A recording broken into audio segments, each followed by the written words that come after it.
ಸುದೀಪ್ ಸರ್ಗೆ ಎಲ್ಲೋ ಒಂದು ಕಡೆ ಅಶ್ವಿನಿ ಗೌಡ ಅವರು ಅಂದರೆ ಭಯ ಅನ್ನೋ ಥರ ಫೀಲ್ ಆಗೋಯ್ತು ನನಗೆ. ವಾರದ ಕತೆ ಕಿಚ್ಚನ ಜೊತೆ 2ನೇ ವಾರದ ಎಪಿಸೋಡ್ ನೋಡ್ಬಿಟ್ಟು.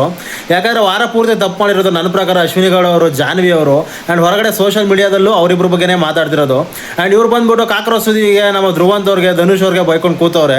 ಆ್ಯಂಡ್ ಸುದೀಪ್ ಸರ್ ಒಂದು ಮಾತಾಡ್ತಾರೆ, ಅಸುರ ಅನ್ನೋ ಪದಕ್ಕೆ ಕರೆಕ್ಟಾಗಿ ಬೆಲೆ ತಂದು ಕೊಟ್ಟಿದ್ದು ಅಶ್ವಿನಿ ಗೌಡ ಅವ್ರು ಒಬ್ಬರೇ ಅಂತೆ. ಅದು ಯಾವ ಆ್ಯಂಗಲಿಂದ ಅಂತ ನಮ್ಗೆ ಒಂಚೂರು ಹೇಳಬೇಕು. ಆ್ಯಂಡ್ ಅಸುರಾಧಿಪತಿ ಅಂತ ಅವರಿಗೆ ಸುಧೀರ್ ಅವ್ರಿಗೆ ಅವಕಾಶ ಕೊಟ್ಟಿದ್ದು ಕೂಡ ಇದೇ ಬಿಗ್ ಬಾಸ್ ಮನೆ. ಆ್ಯಂಡ್ ಅವ್ರು ಹೇಳ್ದಂಗೆ ಎಲ್ಲರೂ ಕೇಳಬೇಕಿತ್ತು ಅನ್ನೋದು ಬಿಗ್ ಬಾಸ್ನ ರೂಲ್ಸ್ ಆಗಿತ್ತು. ಆ್ಯಂಡ್ ಸುದೀಪ್ ಸರ್ ಹೇಳ್ತಾರೆ ಅದನ್ನು ನೀವು ಪಡ್ಕೋಬೇಕು, ನಾನು ಹೇಳಿದ್ರೆ ಇಲ್ಲಿ ಎಲ್ಲರೂ ಕೇಳಲ್ವಾ ಅನ್ನೋ ಥರ. ಸರ್ ಸುದೀಪ್ ಸರ್, ನೀವು ಕರ್ನಾಟಕದ ಒಬ್ಬ ಹೀರೋ, ಬಿಗ್ ಬಾಸ್ ಶೋ ನಿಮ್ಮದು, ನೀವು ನಿಂತು ಹೇಳಿದ್ರೆ ಕೇಳ್ತಾರೆ. ಅದೇ ನೀವು ಹೋಗ್ಬಿಟ್ಟು ಜಪಾನಲ್ಲಿ ನಿಂತ್ಕೊಂಡು ಮಾತಾಡಿ ಕೇಳ್ತಾರೆ ಜನ ನಿಮ್ಮ ಮಾತನ್ನ? ಕೇಳಲ್ಲ. ಫಸ್ಟು ನಿಮ್ಮ ನಿಂತಿರೋರ್ಗೊಬ್ರಿಗೆ ರೆಸ್ಪೆಕ್ಟ್ ಬರಬೇಕು ಅಂದರೆ ಅಲ್ಲಿ ಕುಂತಿರೋರು ಒಂದು ರೆಸ್ಪೆಕ್ಟ್ ಕೊಡಬೇಕು.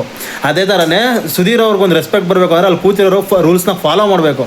ರೂಲ್ಸ್ನೇ ಫಾಲೋ ಮಾಡಲ್ಲ, ನನಗೆ ಇಷ್ಟ ಬಂದಾಗ ನಾನು ಆಡ್ತೀನಿ, ನಾನು ಅಡುಗೆ ಮಾಡಲ್ಲ, ನಾನು ಕೋಳ ಹಾಕೊಂಡು ಓಡಾಡಲ್ಲ ಅಂತ ನಿಮ್ಮ ಕಂಟೆಸ್ಟೆಂಟ್ಗಳು ಹೇಳಿದರೆ ಸುಧೀರ್ ಅವ್ರು ಏನು ಮಾಡೋಕ್ಕಾಗತ್ತೆ?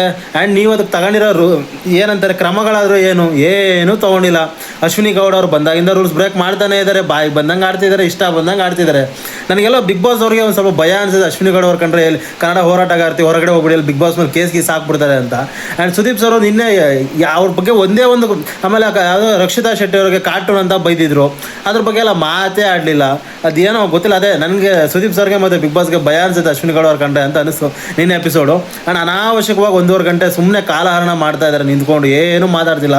ಮುಂಚೆ ಎಲ್ಲ ನಾವು ಬಿಗ್ ಬಾಸ್ ನೋಡೋಕೆ ಸ್ಟಾರ್ಟ್ ಮಾಡಿದ್ದೆ ಸುದೀಪ್ ಸರ್ಗೋಸ್ಕರ. ಯಾಕಂದರೆ ಅವ್ರ ಆ್ಯಟಿಟ್ಯೂಡ್, ಅವ್ರು ಮಾತಾಡ್ತಿದ್ದ ರೀತಿ ಎಲ್ಲ ಕಂಟೆಸ್ಟ್ಗೂ ಒದಗಿಸ್ತಿದ್ದಂಥ ಒಂದು ನ್ಯಾಯ. ಬಟ್ ಇತ್ತೀಚೆಗೆ ಎಲ್ಲ ಒಂದು ಕಡೆ ಅದು ಕಳೆದೋಗ್ಬಿಟ್ಟಿದೆ, ನ್ಯಾಯ ಇಲ್ಲ ಅಲ್ಲಿ, ಜಸ್ಟ್ TRP ಮಾತ್ರ ಉಳ್ಕೊಂಡಿದೆ ಅನ್ನೋ ಒಂದು ಫೀಲ್ ಆಗ್ತಿದೆ ಅಷ್ಟೇ. ನಿನ್ನೆ ಎಪಿಸೋಡು ವಾರದ ಕತೆ ಕಿಚ್ಚನ ಜೊತೆಲಿ ಮಾತಾಡೋಕ್ಕೆ ಬೇರೇನೂ ಇಲ್ಲ.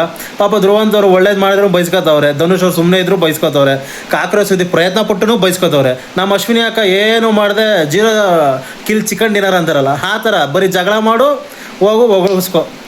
ನಿಮ್ಗೇನು ಅನ್ನಿಸ್ತಿದೆ ಅಂತ ಕಮೆಂಟ್ ಮಾಡಿ ಫ್ರೆಂಡ್ಸ್.